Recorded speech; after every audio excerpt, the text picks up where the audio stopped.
visited this country through a State Department exchange program.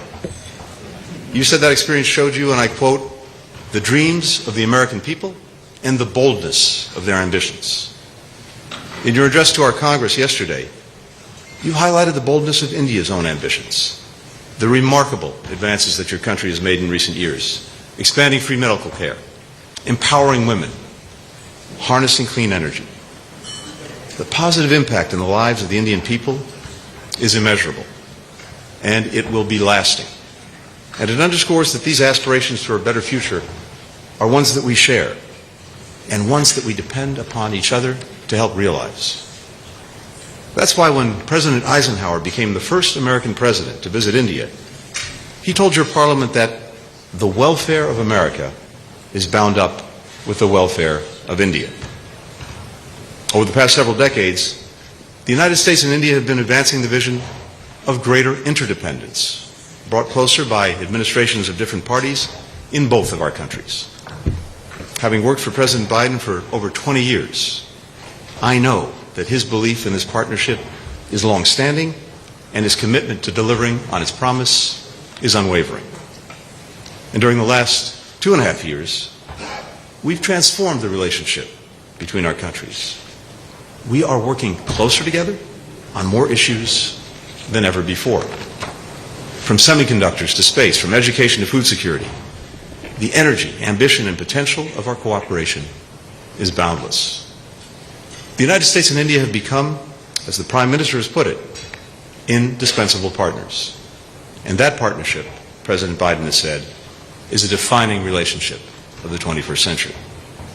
Together, we're promoting greater peace and stability in the Indo-Pacific and around the globe, combating disease, responding to natural disasters, strengthening the maritime security, standing up for the principles at the heart of the United Nations Charter.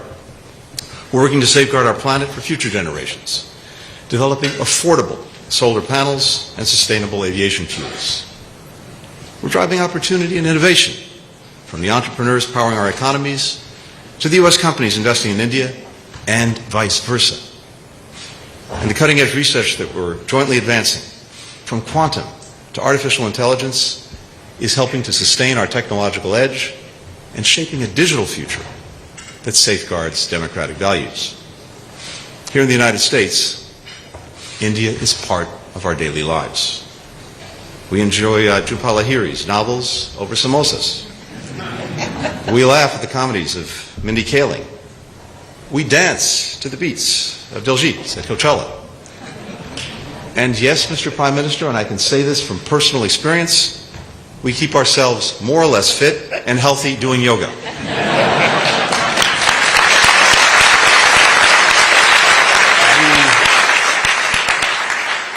The United States is endlessly enriched by our thriving Indian diaspora. Doctors, teachers, engineers, business leaders, public servants, almost all of whom, it seemed, were on the White House lawn yesterday to greet you. And so many of whom are here with us today. Leaders, of course, like Vice President Harris, whose mother came from Kamala.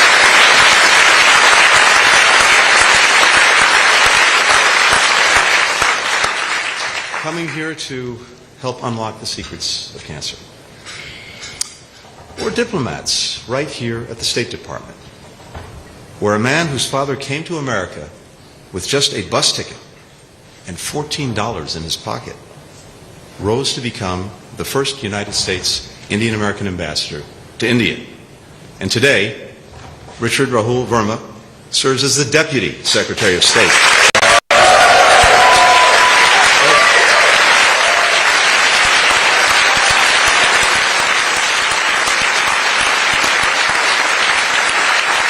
The highest-ranking Indian American official in the department's history. And, Mr. Prime Minister, that ultimately is maybe the strongest bond that unites us. As you glimpsed in your earliest travels here, whether we call it the American dream, whether we call it the Indian dream, whether it's the son of an immigrant from Jalandhar rising through the State Department, or a tea seller becoming Prime Minister, our people believe profoundly in opportunity. That no matter who we are or where we come from, we can make something more of ourselves.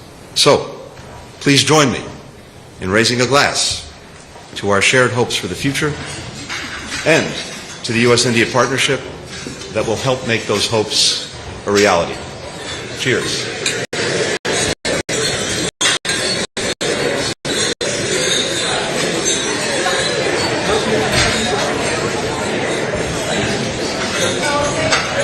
And now, ladies and gentlemen, it is my great pleasure to introduce to you the Vice President of the United States. Thank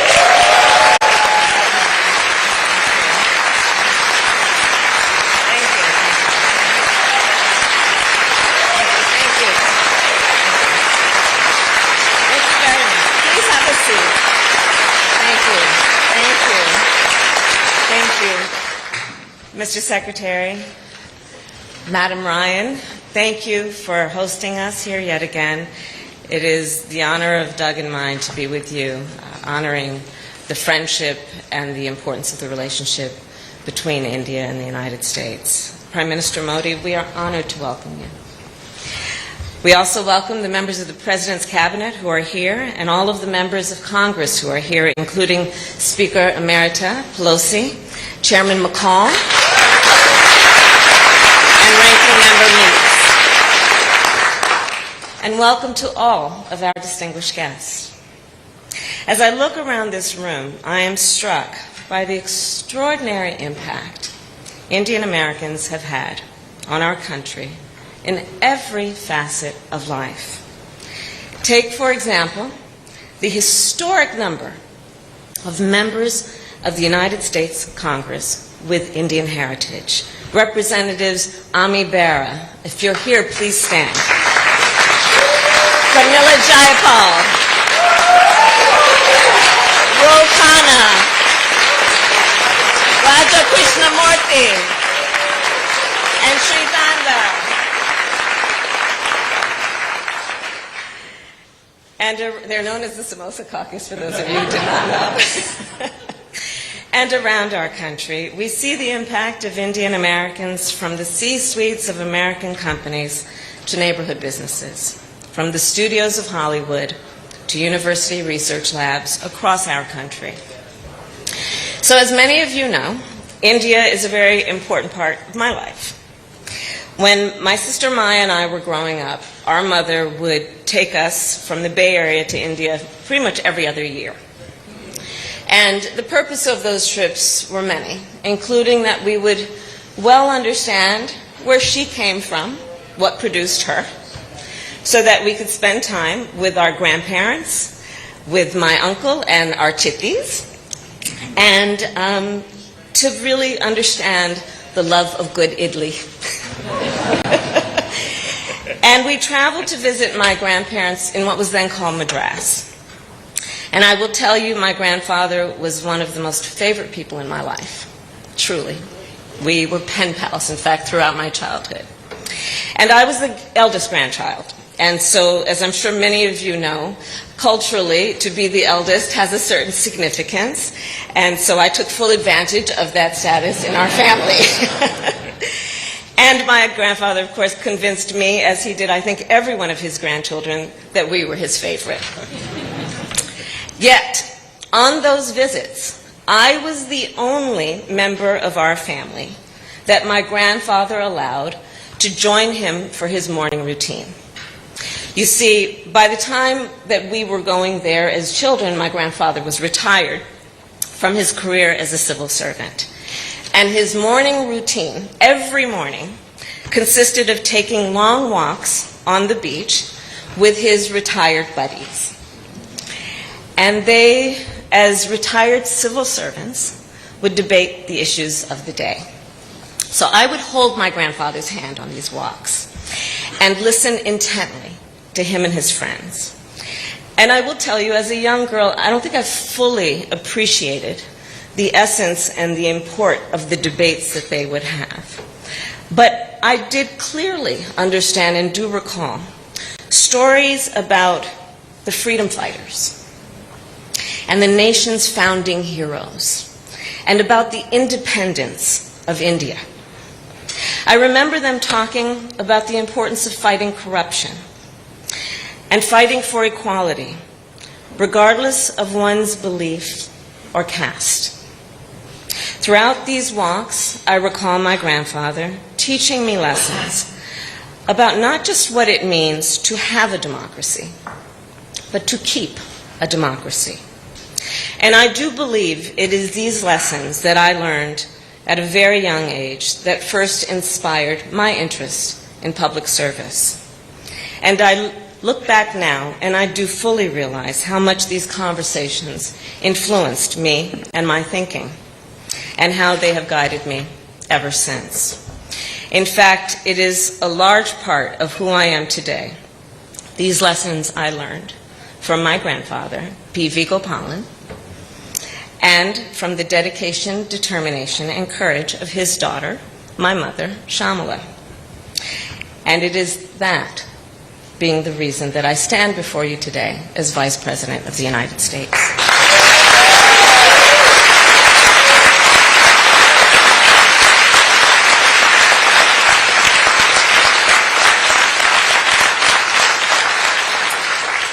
The history and teachings in India and of India have not only influenced me, they of course have shaped the entire globe, as Secretary Blinken just described. Throughout history, India has inspired millions of people around the world, whether through philosophy and theology, the power of civil disobedience, or the commitment to democracy. Indeed, as I travel the world as Vice President, I have seen India's global impact firsthand.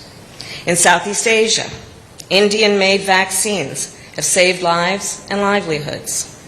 On the continent of Africa, India's long-standing partnerships support prosperity and security. And throughout the Indo-Pacific, India helps promote a free and open region. I also know of India's extraordinary impact with regard to innovation, medicine, and science. I know this as a daughter of California. I know this as a former district attorney, attorney general, and senator who has worked on technology with leaders in Silicon Valley.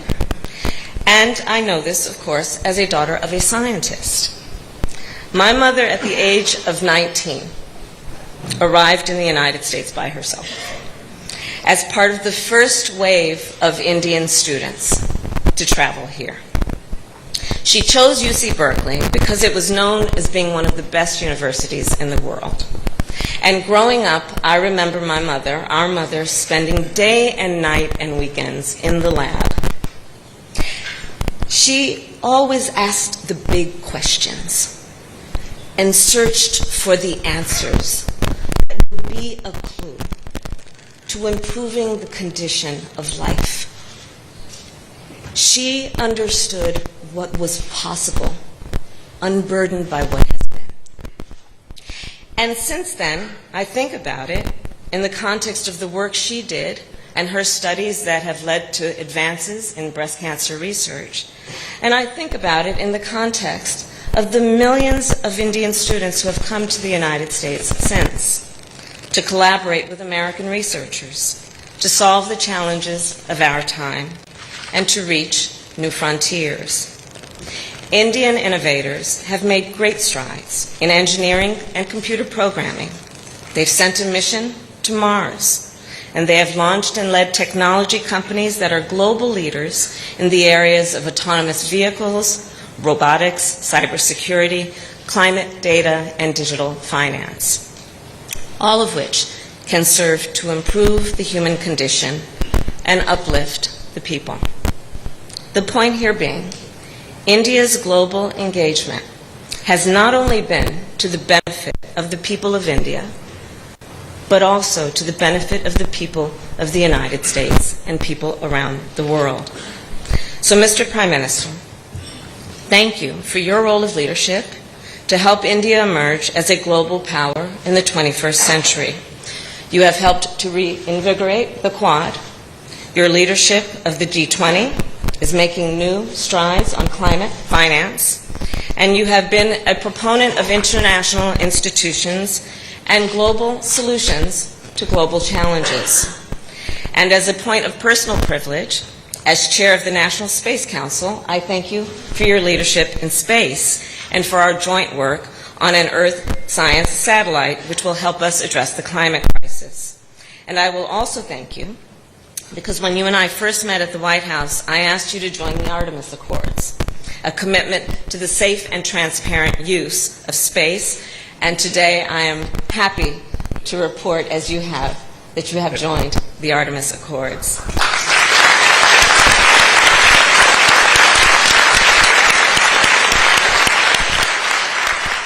So, Prime Minister Modi, President Joe Biden and I are grateful for your commitment to strengthen the ties and the relationships between the United States and India. And we share that commitment. Under your leadership and that of President Biden, our partnership has become more expansive than it has ever been. Over the past 2.5 years, you and I have advanced cooperation on climate, on clean energy, terrorism, cybercrime, public health, and vaccine production.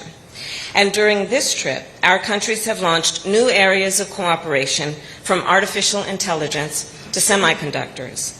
As we look toward the future, the United States and India, the world's oldest and largest democracies, instinctively turn to each other and are increasingly aligned.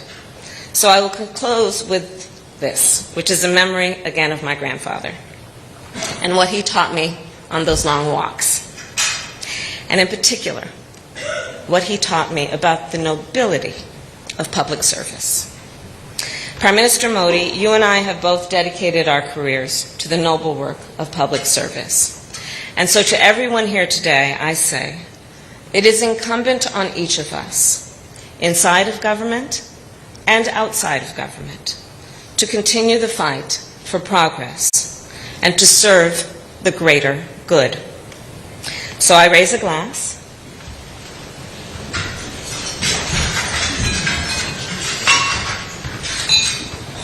to the enduring bonds between our nations and our people, and to our continued work together, all in the service of the greater good. Prime Minister. Cheers.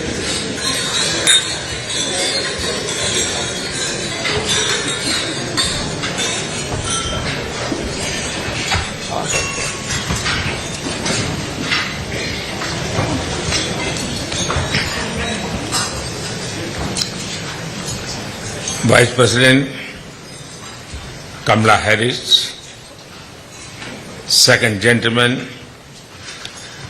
Douglas Amhoff, Secretary of State, my friend Antony Blinken, White House Community Secretary एवन राय, सभी सम्मानित प्रतिनिधिगण, friends, सबसे पहले तो मैं उपराष्ट्रपति कमला हैरिस और सेक्रेटरी ब्लिंकन का इस भव्य स्वागत के लिए बहुत बहुत धन्यवाद करता हूं। आप दोनों ने जो गर्मजोशी भरे शब्द कहे, इसके लिए भी मैं हृदय से आपका आभार व्यक्त करता हूं। आज एक बार फिर स्टेट डिपार्टमेंट में आप सभी के बीच उपस्थित होना मेरे लिए खुशी की बात है। पिछले 3 दिनों में मैंने अनेक बैठकों में हिस्सा लिया, कई विषयों पर चर्चा की। इन सभी बैठकों में एक चीज कॉमन थी, सब एक मत थे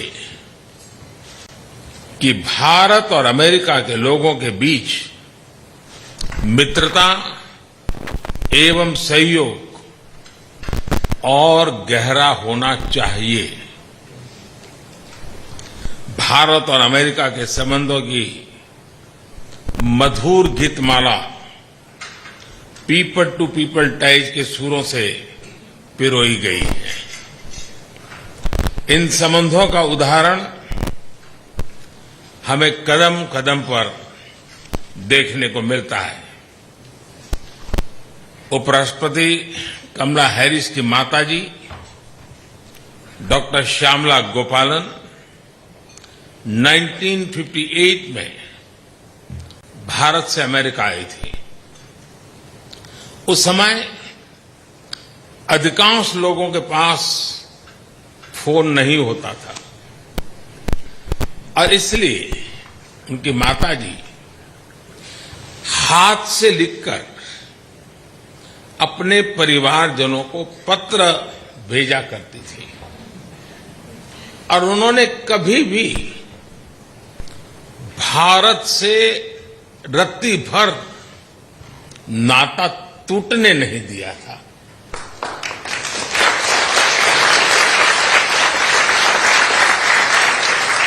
एक जीवंतता बनाए रखी थी। जो भी उपलब्ध माध्यम था उसका सर्वाधिक उपयोग भारत को, उनके अमेरिका के जीवन को निरंतर जोड़ने में लगा रहा था। हजारों मीलों की दूरी के बावजूद भी भारत हमेशा उनके करीबी था। मैडम वाइस प्रेसिडेंट, उनकी इस प्रेरणा को आपने आज नई बुलंदियों तक पहुंचाया है। आपकी उपलब्धियां केवल अमेरिका की ही नहीं, भारत और पूरे विश्व की महिलाओं के लिए बहुत बड़ी प्रेरणा है, बहुत प्रेरित करती है।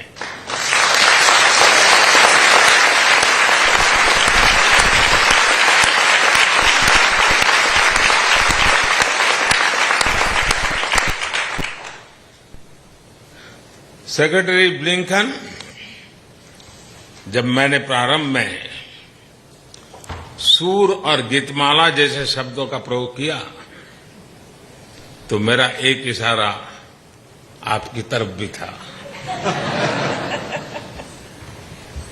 पूरा विश्व आपकी डिप्लोमेटिक स्किल्स को तो जानता ही है और मैं तो भली भांति जानने लगा हूं।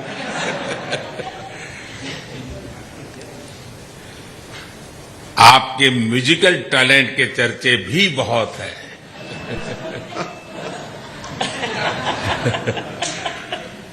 हजारों मीलों का सफर तय करते हुए गंभीर से गंभीर मसलों के बीच संगीत को आपने जगह दी है। यह हम सभी के लिए बहुत प्रेरक है। हमारी स्ट्रैटेजिक पार्टनरशिप को मजबूत करने में आपका बहुत महत्वपूर्ण योगदान है। इसके लिए मैं आपको हृदय से बहुत बहुत धन्यवाद देता हूं।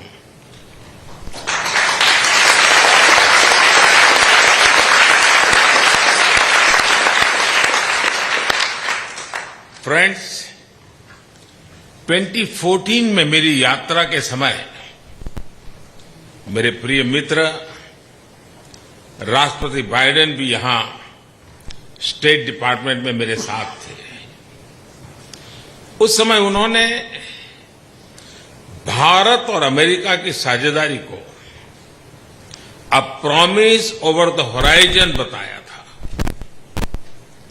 9 वर्षों के इस अंतराल में हमने बहुत ही लंबी और खूबसूरत यात्रा की है। हमने डिफेंस और स्ट्रेटेजिक क्षेत्रों में आपसी सहयोग के नए आयाम जोड़े हैं। हम नई और उभरती टेक्नोलॉजी के क्षेत्र में नए विश्वास के साथ काम कर रहे हैं। हम ट्रेड के लंबित और मुश्किल मुद्दों का समाधान कर रहे हैं।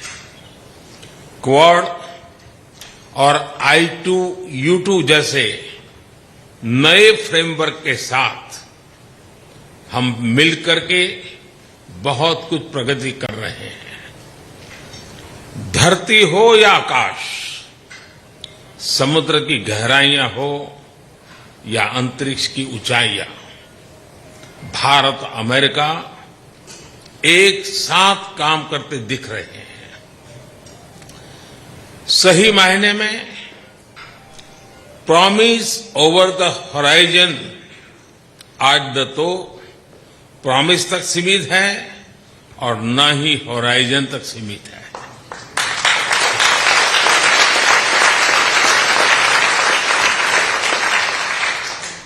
आज हम जिस मुकाम पर पहुंचे हैं, जिन उपलब्धियों पर हम गर्व कर रहे हैं, आप सबके सपनों और अथक मेहनत का परिणाम है। इसके लिए मैं आप सभी का हृदय से बहुत बहुत धन्यवाद करता हूं। Friends, on this note, I would like to raise a toast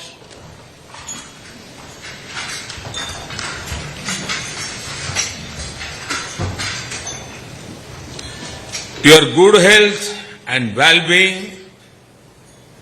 to our friendship, and to the peace and prosperity of all our citizens. Thank you.